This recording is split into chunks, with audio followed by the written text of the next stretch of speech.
Yeah, do your thing, Okay. Boom, welcome to another crack session, and I'm out here going to interview a wonderful artist, and she's going to tell you all about her music and her journey into why she wants to be an artist, and she goes by the name of Brina sis. Wow, sis, mega. So Brina, what got you into music, and what made you want to start making music? So I've been doing music. I've actually I started singing when I was like really quite young. Yeah. So I loved R&B music. Okay. For real. Like I loved R&B. Like so, I went to school in like Upper Clapton. Yeah. So I used to like have be friends with these girls, and we used to like do a lot of dancing, singing, like in primary school and stuff. And then like when I was in primary school, my mum like discovered that I could sing. She was just like, "Yeah, well, you're gonna get." And then after that, around that time, my mum basically she was into church and stuff like that. So she became a Christian because that's something I like, have always been a Christian from young. My sister came out of the mother's womb, like they're literally Christian. You know what I mean? you know what I mean? Yeah. Exactly. But from our family, like it was more like for our family, it was more like we became Christians like maybe when I was like not.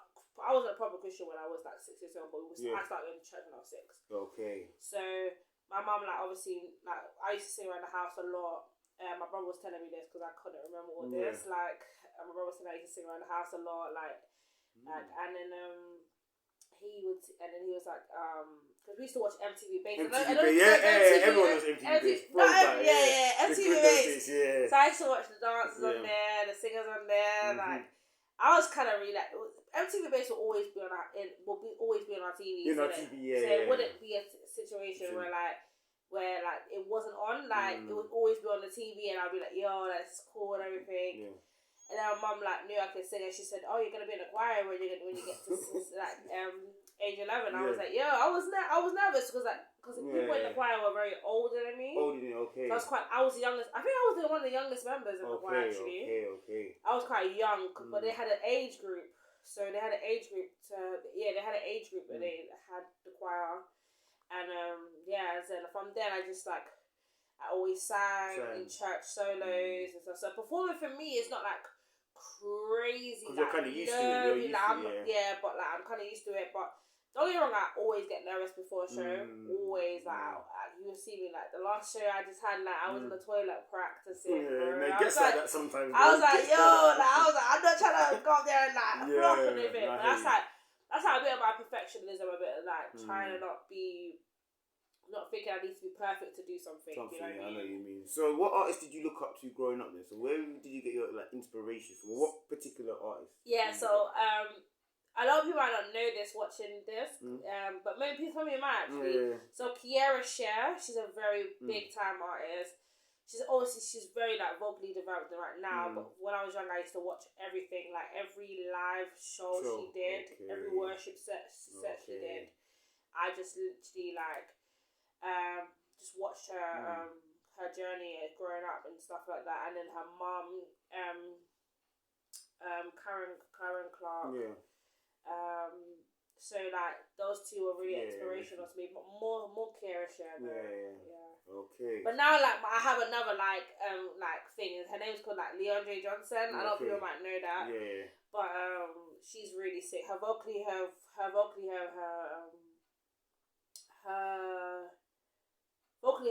is really good. Very good. Okay, I want to check that one out. But you're plugging me. You're plugging me. She's sick. So, what do you? This is a big question to me. What do you currently think of UK music in the sense of where it is now? Like, we see where your music fits in now. Yeah. What do you feel? Do you feel like in today's age of music, or let's just say, I always say the UK because we're in the UK for now. Do you feel like your music kind of fits in today, or do you feel like it could get lost in the shuffle? Because it's very hard nowadays, I think, to kind of make it music. As much as there's a lot of social media and awareness, which is good, I still think it's very hard to make it. So, what do you currently think of the UK music scene in the whole? I think the UK scene music is very good, like because I've seen some, especially like I hear more like people from South London come through the music scene more than East London artists. That's just my mind because whenever I go to shows, I always hear the people from South London. You don't really get that East London like kind of vibe, but maybe because I haven't really like stepped into the East London. But most times I go to like more like shows that are most likely in Wembley or Croydon, or Yeah. like in South or Brixton and stuff like that. So it's a bit different, but I feel like in the music scene, I think the music is really good. Like I think I see a lot of people coming out of there, a lot of underground artists that like have been working on their craft for years and stuff. Definitely will like make it like in the scene. But yeah, it is hard to push through certain barriers. Because Do you think social media plays a part in that? Because some people say it's not about the talent no more. Music's about the image. Like, a lot of people feel like it's all about how you look in the video, how you style. Like people don't really think it's about the talent. They think it's image. Image is what gets me. As long as I've got as long as I'm shining, it don't matter what I'm saying. So do you feel like we've lost a bit of substance in the music? Or we definitely have loved substance because, like, you know, when you used to hear an album back in the day, you'd literally sit down and literally listen to that album throughout. Like, but sometimes, like now, it's like people just listen to the beat. And don't get me wrong, I'm also wrong for doing that as well because I also listen to beat more than the lyrics. But sometimes I always get like lyrics that personally. Sometimes I get lyrics that like sometimes I feel lyrics and stuff, and sometimes I hear a lyric, I'm like, oh, I like that line in the lyric. I'll be like, yo, that line was quite deep or something like that. So I still kind of like hear the line of I still hear lines of a lyric, and I'd be like, oh yeah, that was cool, innit? Do you get what I mean? Yeah, I know what you mean. Yeah, I know. But I think back to the question you asked me was like, I feel like sometimes image does play a key part in like how you look. So sometimes girls have to be more sexualized and stuff like that. But if you're talented, your talent will show. Like it will bring you to places where like you've never been before. Like, and I think so. I still feel like talent is a big part because you can look good and all this sort of stuff, but if people don't hear what you're saying and don't understand what you're doing, it's like it's so long. I know what you mean. It will take. I know what you mean. So you see your music. What do you want to achieve as an artist from now to like next year? What is your kind of goals that you want to achieve as an artist? So my kind of goal next year is to actually like sit down and actually be in studio and work on the EP and bring all my influences together and then launch it in August for my birthday. So that's like 6 months to kind of sit down and plan an EP. I'm trying at the moment to find a producer. It is kind of a lot of work, especially if as a creative you don't have a lot of money and stuff. So like I feel like so that's where my head's at the moment.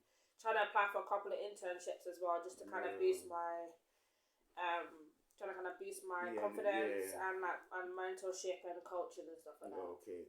And the last question: would you like to be independent or sign a deal? Because a lot of people don't know if they're going to sign a record deal or they're going to remain independent. You got distribution deals as well. So what kind of do you want to remain independent or would you sign a deal if the opportunity came up? That's a hard one. That's really hard. Can I like get back to you at the next interview? Because a lot of artists will be like independent. They prefer to stay independent. But it's up because obviously you know what happens with record deals. And some people say sometimes you might need a record deal to boost your visibility and stuff like that. For example. I think personally, like I'm not 100% sure, so I don't want to just say something and it's not what it is. When the opportunity comes up, you know what decision you'll make at that time, type of thing. Obviously. If like I get a really good deal and I get a good lawyer, a music lawyer that can just sit down with me and just like discuss certain things, and it'll be cool. I'll go for it, but. And then they've kind of broken down what the contract really looks like. There may be so, but I heard that there's a lot of like iffiness with contracts and stuff. So you have to get yourself a solicitor and a lawyer, Yeah. So Sabrina, what is your one advice you will give to an upcoming artist who wants to make music and stuff? Because you know some of them are. I am an upcoming artist. I know, but you know you can pick yourself out. I know you're an upcoming artist, but you know upcoming artists can help upcoming artists. You know what I mean? So you get it. So what is your one advice would you give anyone that's like getting into music or kind of stuff like that? I think my thing is like what I've been told and what I'd pass down to other people is just go to shows, go to networking events. Just always put yourself out there, like perform. Just keep putting yourself out there, like meet people. I think meeting people is so crucial. Like people underestimate it, but like I love meeting new people. Like I can meet people on the train, and that's just who I am. I can meet people on the train. Like I can meet people at the bus stop. It's not a thing like for me. Like, but for some people it might take a lot more if you're more on the. It might take a lot more for people to put themselves out there and stuff like that. But other than that, like I think it's just genuinely like cool and stuff. Like just put yourself out there and just keep going and And have supportive friends, you know. Like, that's another Yeah. thing as well. Like, when you don't have supportive people around you, it can be a bit harder on the journey, you know. Yeah, it's true. So Sabrina, where can they find you on the social media and find all your works and your music there? So I'm currently writing at the moment. So I don't have released music going on. Released music going having for me. But you can find me on the gram. 1 minute songs with Brina. That's really it. Like, find me on Instagram. That's it, really. Well, for now, we're gonna follow your journey, Sabrina, 100%. Okay, this is Sabrina. Make sure you follow us, and we're out of here. Boom.